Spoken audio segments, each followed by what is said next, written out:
네, 안녕하십니까. 오늘도 일상기도회를 통해 함께 하나님의 말씀을 나누고자 합니다. 우리가 한 주를 시작하면서 함께 살펴볼 말씀은 이사야 23장 1절로 18절까지의 본문입니다. 우리가 주말 동안 이사야 21장과 22장의 내용이 지나왔습니다. 그 말씀에서 하나님께서는 바벨론과 에돔, 아라비아를 비롯한 여러 나라를 향해 심판을 선포하셨고 22장에서 더 이어서 예루살렘 역시도 하나님의 심판을 피할 수 없다는 것을 보여주셨습니다. 오늘 23장에서는 두로를 향한 심판의 말씀이 이어집니다. 이 23장을 끝으로 13장부터 계속되었던 여러 민족에 대한 심판의 말씀이 두로를 끝으로 하나의 큰 단락을 마무리하게 됩니다. 우리가 이 두로를 생각해 볼 때 두로는 군사력보다 무역과 경제적인 번영으로 이름을 떨쳤던 도시라고 할 수 있습니다. 그러므로 오늘 말씀은 세상의 부와 번영 역시도 하나님 앞에서 영원할 수 없으며 모든 나라와 모든 재물이 결국 하나님의 주권 아래에 있다는 사실을 우리에게 보여주고 있습니다. 23장의 말씀을 보다 세부적으로 살펴보면 23장 1절로 5절 말씀에서 이사야는 두로의 심판에 대한 곧 두로가 무너지게 될 것을 선포하고 있습니다. 앞서 말한 것처럼 두로에 대해서 조금 더 자세하게 생각해보면 두로는 지중해 연안의 대표적인 항구 도시였고 페니키아라는 지역의 무역의 중심지였습니다. 본문에 등장하는 다시스의 배라는 것들이 있는데 이 다시스의 배들은 두로를 중심으로 먼 지역까지 오가면서 무역하던 배들을 가르칩니다. 그런데 이 본문에서 이사야는 이 두로의 이 배들, 다시스의 배들을 향해서 슬피 부르짖으라라고 이야기를 하고 있죠. 왜냐하면 두로가 무너졌기 때문입니다. 배를 타고 돌아오는 상인들은 기띔, 곧 시프러스 혹은 사이프러스라는 지역에서 이 소식을 듣게 됩니다. 당시 사람들에게 두로가 무너진다는 것은 어떤 한 도시가 전쟁으로 몰락한다라는 의미, 그것의 이상의 소식을 가져오게 됩니다. 왜냐하면 지중해의 거대한 경제 중심지가 무너졌기 때문이죠. 곧 이 경제 중심지가 무너진다는 것은 그것에 속해 있던 많은 나라 혹은 무역을 하는 사람들이 함께 몰락하게 될 수 있음을 생각해 볼 수 있습니다. 그리고 이제 이 본문 3절에서는 이렇게 기록하는데 시올의 곡식 곧 나일의 추수를 큰 물로 수송하여 들였으니 열국의 시장이 되었도다 라고 이야기를 하고 있습니다. 이 3절 말씀에서 이야기하는 것, 곧 시올의 곡식과 나일의 추수를 통해서 두로가 부를 얻었으며 곧 열국의 시장이 되었다라고 이야기하는 겁니다. 이런 두로가 무너졌다라는 것, 여러 나라의 물건과 재물이 두로를 통해 오갔는데 이 두로에 막대한 부가 있음에도 불구하고 이 두로가 몰락했다는 것은 하나님 앞에서 이러한 경제적인 번영 또한 황폐해질 수 있다는 것을 보여주고 있는 거죠. 그리고 본문은 이어서 6절로 9절까지로 이어져 가고 있는데 두로가 누렸던 영광이 얼마나 컸는지를 다시 한번 생각해 볼 수 있습니다. 두로는 오래된 도시였습니다. 그 주민들은 먼 곳까지 나가서 여러 지역에서 자신의 거점을 만들 정도로 영향력이 있었죠. 8절에서 두로를 보면서 이렇게 기록하는데 면류관을 씌우던 자요 그 상인들은 고관들이요 그 무역상들은 세상의 존귀한 자들이었던 두로에 대하여 누가 이 일을 정하였느냐라고 기록을 하고 있습니다. 그러니까 왕관을 씌우던 자라고 두로를 표현하고 그 상인들은 고관이었고 무역업자들은 세상에서 존귀한 자였다라고 이야기를 하는 거죠. 돈과 무역을 통해서 세상의 권력과 명예까지도 누리고 있었던 거죠. 그런데 이제 이러한 자를 누가 몰락할 수 있게 했냐, 누가 이 일을 정했냐라는 것이 8절 말씀입니다. 이러한 8절의 질문이 이어지는 9절에서 답이 나오는데 누가 이렇게 영광스러웠던 두로의 멸망을 계획했냐라고 했을 때 9절에서는 만군의 여호와께서 그것을 정하신 것이라 라고 이야기하고 있습니다.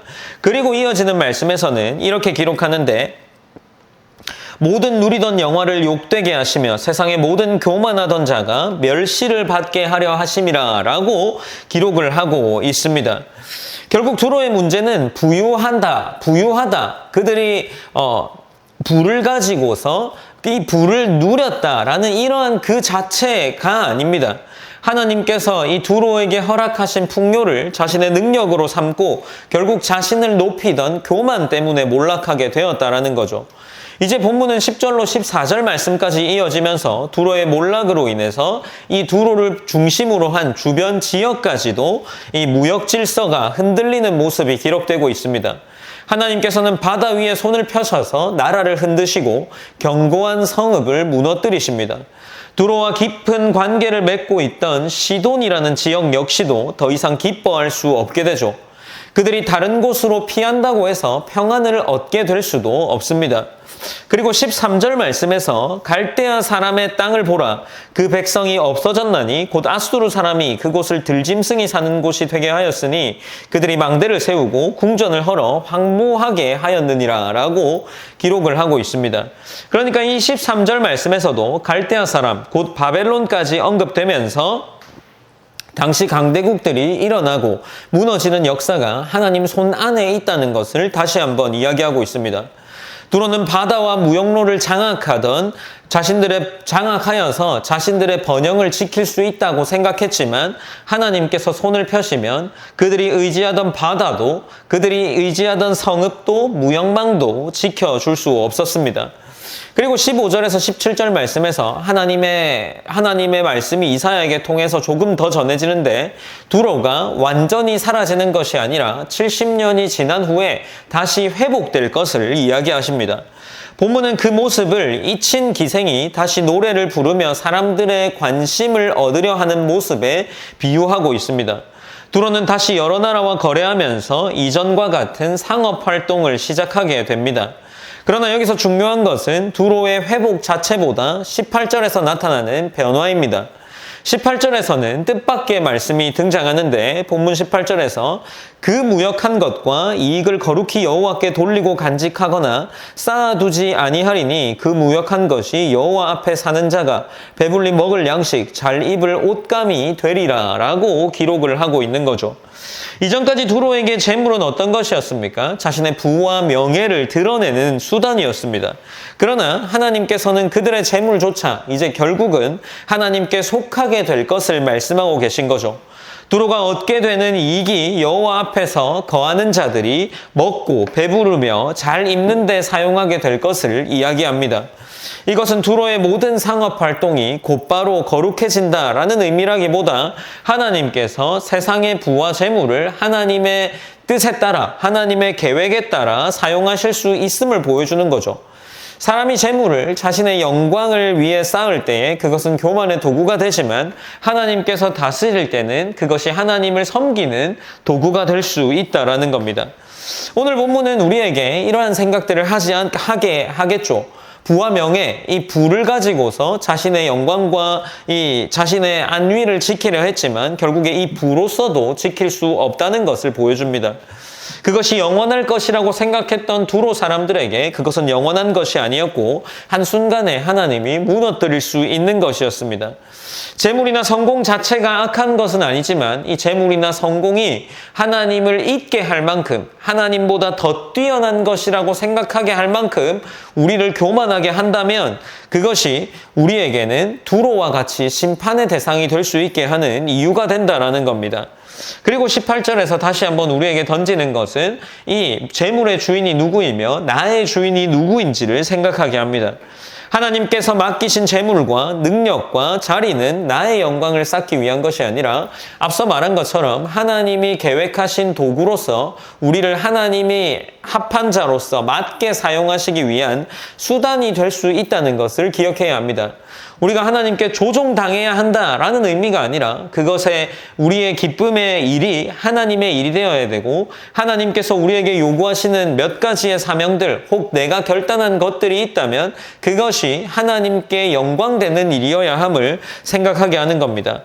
근데 우리가 오늘도 한 주를 시작하면서 내가 가진 재능이나 혹 내가 가진 재물이나 혹 내가 가지고 있는 무언가가 하나님의 은혜임을 기억하고 하나님께서 맡겨주신 것을 하나님의 뜻을 위해 사용할 수 있도록 소망하면서 기도했으면 좋겠습니다.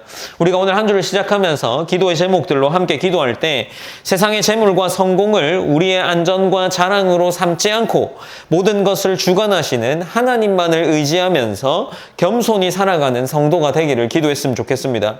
그리고 두 번째로 하나님께서 우리에게 맡겨주신 재물과 능력과 삶의 자리를 자신의 영광을 위해 쌓아두지 않고 하나님의 뜻과 이웃을 섬기는 일에 바르게 사용할 수 있는 우리가 될 수 있도록, 그리고 우리 교회가 될 수 있도록 그렇게 기도했으면 좋겠습니다. 제가 기도함으로 오늘 일상기도회를 마치며 한 주를 거룩하게 시작하기를 원합니다. 기도하겠습니다.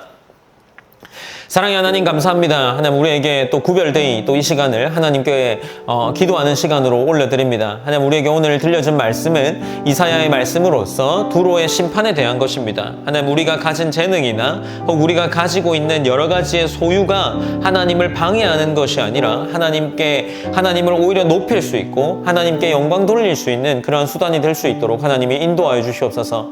그래서 오늘 이번 한 주를 살아갈 때는 우리가 보다 하나님을 더 기쁘게 하는 삶을 살게 하시고 그 하나님을 기쁘게 하는 삶이 우리에게 느껴질 때마다 그것이 우리에게 더욱더 기쁨이 되고 더한 하나님을 향한 찬양이 될 수 있도록 하나님 그러한 삶을 살 수 있도록 하나님이 인도하여 주시옵소서. 한 주를 하나님께 맡겨드리며 온전히 하나님께 찬양하며 나아갑니다. 살아계신 예수님의 이름으로 기도드립니다. 아멘.